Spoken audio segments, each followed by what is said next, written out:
Hey y'all, this is Cindy and I'm the Tireless Tangler. Welcome back to my channel.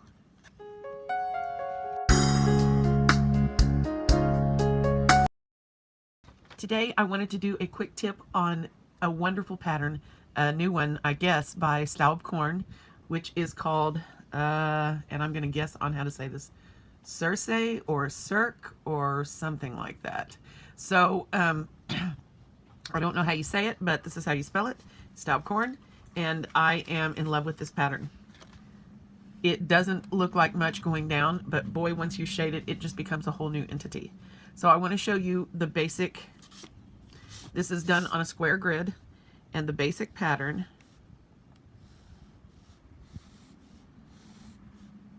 let me show you.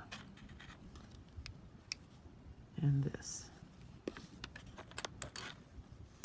So this pattern is done using a shallow S shape, and you want to, on each side, think about a division in your line about the halfway point. And at the halfway point is where you want to cross over your line.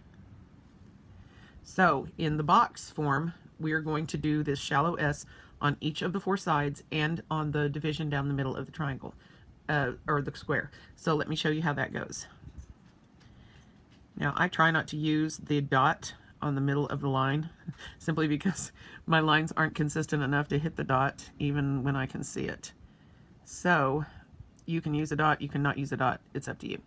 Now when you divide your square, you want to follow the curve like so. So if you notice, all of these are S shapes that have the same orientation. They are formed the same direction.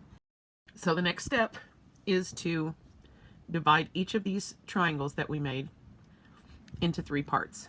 And so the easiest way to do that I have found is to put a very small dot in the middle of your triangles, and then you're going to connect to these dots each point of your triangle.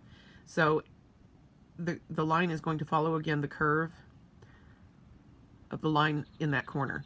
So this one is going to curve up sort of like that, and this one is going to curve down like that.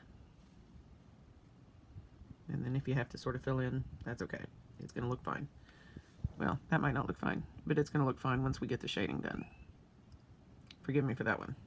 Okay, so doing the same thing here, following the curve of the lines. They're already established. Better than that, I hope. Okay, now the next trick is where to put the little thorns, the little sharp triangle pieces in this particular variation. The way you do that is you put one in the midpoint of each one of these triangle divisions or dividers.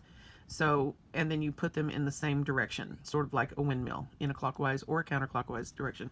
It doesn't matter as long as they're all facing the same direction. So the next line would be here. And again, it points in the clockwise direction. And here, again in that clockwise direction. Now don't get confused. Each of these triangles will have their own little clock face going on, their own little direction, but it also needs to be the same direction, i.e. clockwise, as the triangle next to it. So when you put this in a grid, you're going to want to have all of these pointing the same direction. Now don't worry too much if your lines go crazy like mine. It'll all work out. Okay, so that is basically the tricks to drawing it. Let's put it on a tile. I thought for fun today we might try brown on a Renaissance tile and see how that goes.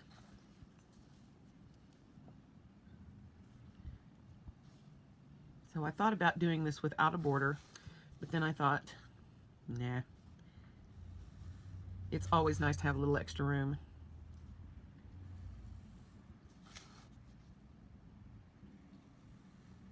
There. Now, for the brown pen.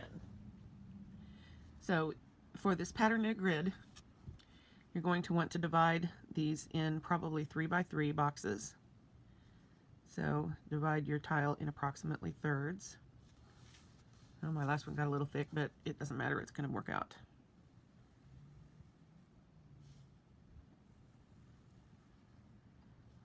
And you can see my squares are not perfect, but that's okay. So now we're going to divide these all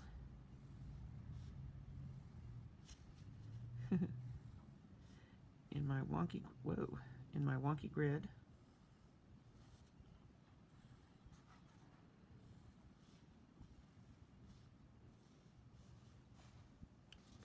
I'm really tempted to erase right now, but I'm not going to do it. All right, so here is our grid, and if you remember, each one of these is going to be a little triangle, okay? So now let's start inking.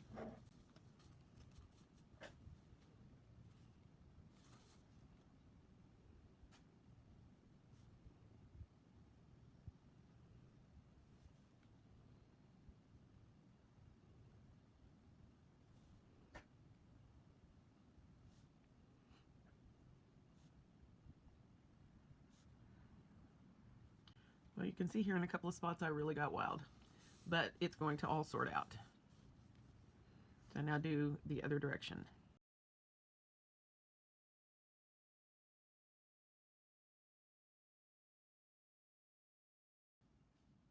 Okay. So now divide your triangles.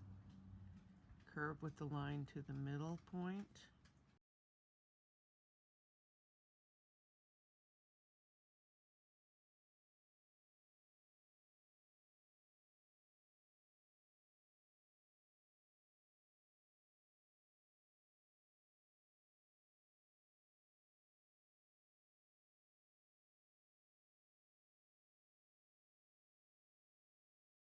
And now to add the thorns, as I call them, so midpoint on each of your dividing lines.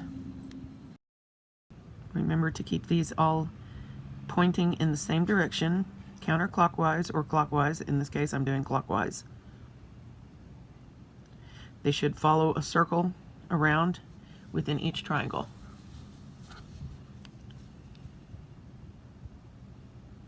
And each triangle should follow the same direction. So if you're going to choose counterclockwise, that is cool, but make sure you go counterclockwise in each triangle. It's not so hard when you know where to put stuff, is it? So to make things interesting, I thought I would do something a little bit different for shading, and that is to use a water-based marker